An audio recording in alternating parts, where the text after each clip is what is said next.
What's going on, everybody? It's Thursday. As you can see, I fully have my voice back. I fully feel good. No more fevers, no more chills. Knock on wood. Knock on wood, because I have had them go and come back. But as of now, my nose is not running. My throat is not sore. I don't have a headache, a migraine. I don't feel weak. I don't have body aches. I don't have a high temperature. So for me, when I go through long periods of time when I don't feel well, which is what has been happening for most of the last 2 months, when I do feel well, I feel thankful and I feel grateful and I feel happy. And I must say, it's exceptionally nice outside compared to usual.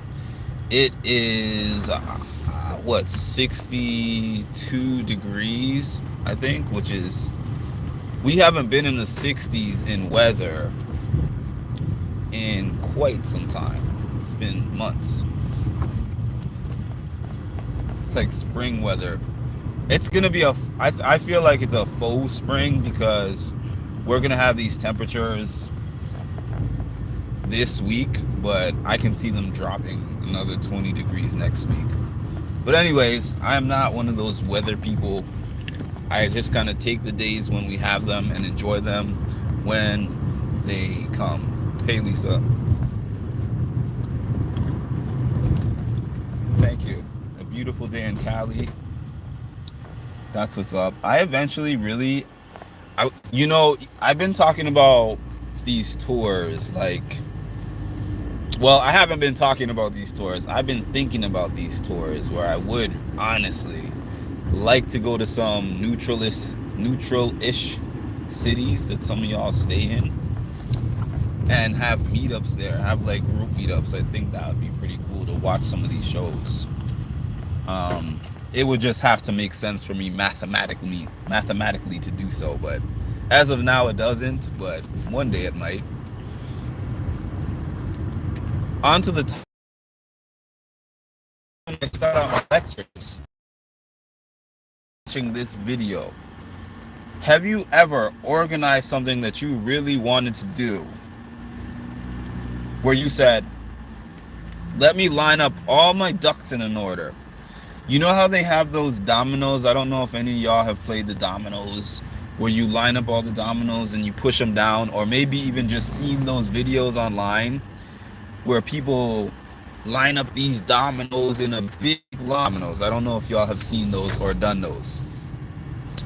And then you start pushing corner, knock this thing down, it went through this circle, and then you position the domino a little bit out of place. So here's the thing with the perfect time. The person who made that attempt can look through everything. Okay, I got through 40% of these dominoes, but there was just a little issue with the space between this one and this one, so I can make these micro adjustments and try a second time. Maybe the second time they get 2/3 of the way through, all the dominoes drop in, and then they find another spot where the momentum just stopped or something happened there, right? They try again, maybe the fifth, sixth time they finally figure everything out. Maybe it took them a long time to set everything up to make everything work perfectly for them, but attempt 6, let's say they knock all the dominoes down and they're done. Now imagine somebody, during all the times that it took them to make all 6 of those attempts, were sitting there positioning, calculating, but guessing in their head. They're not actually seeing any dominoes fall. They're not actually pushing any dominoes down. They're just looking and saying, I want to make sure that I do this as accurately as possible. Let me tell you something. Time waits for nobody.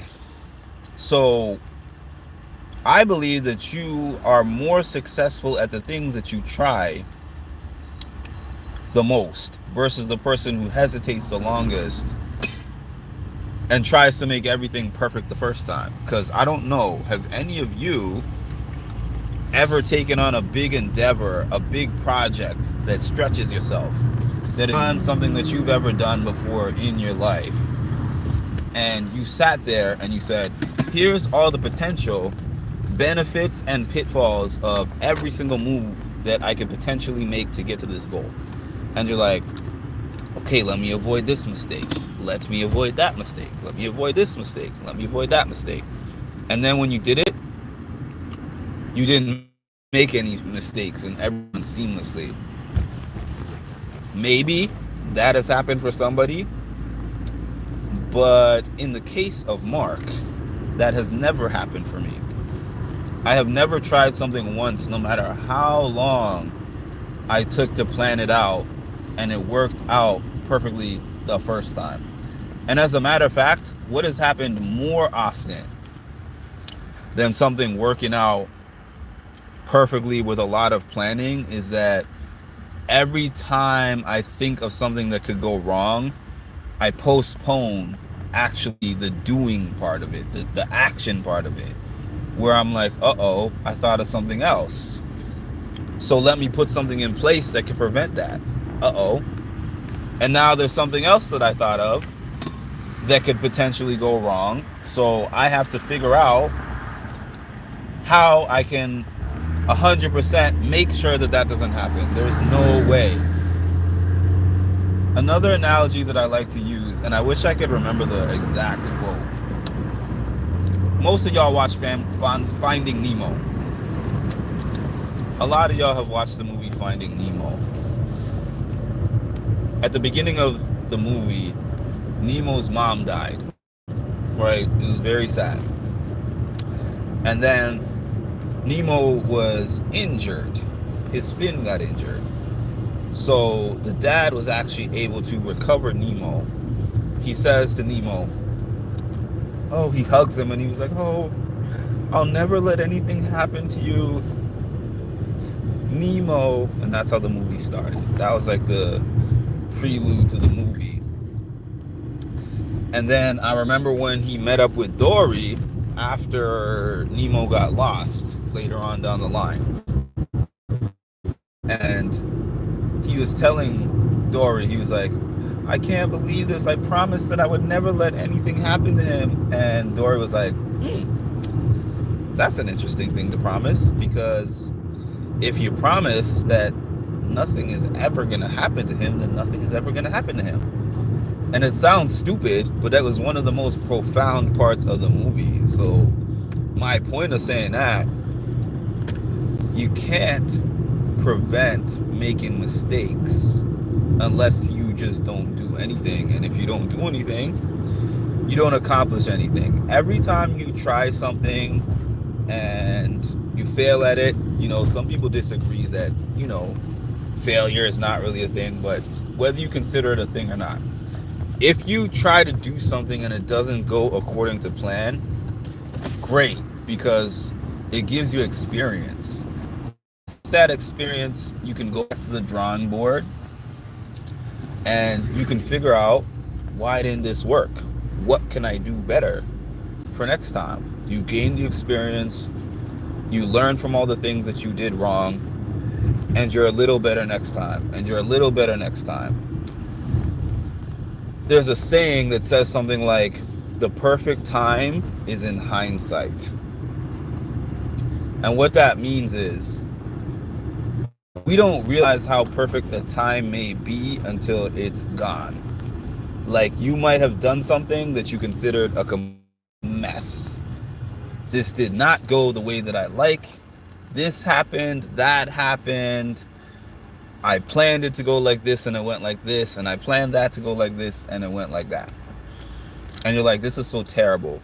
But then you could be thinking of some time in the future where you get a redo of that same thing. It could be a second redo or a third redo or a fifth redo, and you're like, you know what, this went so well. But then you think back fondly to the one that was a disaster, and you say, that was a make or break moment, because that could have been the moment where I just stopped and quit, because I'm like, this is just not for me, I'm not good at this. and I'm going to leave this alone. But instead, you showed some resilience. You took an objective look at it, and you said there were plenty of areas of improvement that I can fix. Let me think of the areas that I can improve. And you were like, I'm not out of this fight. This is a big thing that I got from my dad, especially, I mean, throughout the course of his whole life, but especially in his last few years when he was having these strokes, and he was in nursing homes and doing rehabs, and they were giving him these really dark and negative prognosis, where they were saying, well, he has 1 month to live, he has 2 weeks to live, he's never going to walk again, he's never going to talk again. And I didn't know whether he was going to be able to do those things, but then I saw him just keep going with it and working and recovering beyond what anyone said that he was going to recover in. And I take those things with me. So don't be the person who stands at the target and aims at the target forever and says, oh, once I finally release this arrow, I'm going to hit the bullseye. Be the person who has 100 arrows all over the target. Some of them missed the target altogether. One of them flung way into the sky. One of them went way over here, way over here. One of them went directly in the ground. And then you got the top corner of the target. And then you got the right corner. You got that consistently. Then you got upper middle, but not quite in the middle. You figured out how to get there. Then you got the bottom. Then you got the left and the right.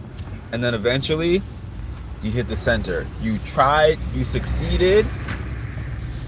You succeeded because you tried the most and you were willing to keep trying even after you didn't get it done the first time, the second time, or the third time. The person who does it the first time and succeeds the first time, I'm just going to say this, that's a fluke. Point blank. That is a fluke. And if they can do it the first time, get it the first time, and continuously do it after getting it the very first time, it's a miracle. Don't think that you're going to be that miracle. Be the average person who has to put in the work, who has to learn from their mistakes, and who has to just keep trying until they finally succeed and hit that target. So that's my little preachy message for the day, and I hope everybody has an amazing one. If you're like me and you're getting good weather, enjoy it as much as you can. I'm just getting outside for the first time, and then I'm going right to my exercise, and then it's probably going to be nighttime by the time I get out, so I'm not really enjoying this weather the way that I wish that I could have. But I'm just appreciating the fact that I can at least be out in it for a little bit, and it's 15 to 20 degrees warmer than it normally is. I did a little bit of spring cleaning. I'm hesitant to call it spring because once we have this inevitable temperature drop, I don't want to be pissed and be like, man, why did I call it spring? But I did a spring-like cleaning, got rid of a lot of stuff. It was very cleansing for me to just get rid of things that I was holding on to for too long, and I have a lot more to go. Cleansing is, like, to me, a physical thing. Like, cleansing yourself of clutter, I mean, is a physical thing, but it's also a mental, emotional, and a spiritual thing. That's how I feel about that. And I'm hoping, I have a really busy evening, but if Tasha is able to get on about 9 o'clock Eastern, which is 8 for her, we were planning to do this traders recap, so I hope that we can get that done. But at least on my end, I can tell you that, like I said, I'm not feeling sick anymore, which I feel amazing about that. I've been sick for a while, and I was very sick, lost a bunch of weight. I was just on cruise control for the last few weeks, just barely managing at work, barely managing in general. But I feel great today, and the sun being out and the warmth coming back has definitely aided my mood, my energy level, all that amazing, wonderful stuff. And I was also just coming back from my aunt's funeral, so that definitely contributed to how I was doing, like, emotionally as well. But thank you all for hopping on. I haven't said this in a while because I haven't even been thinking about it. But please do me the biggest favor. I'm Mr. Clean.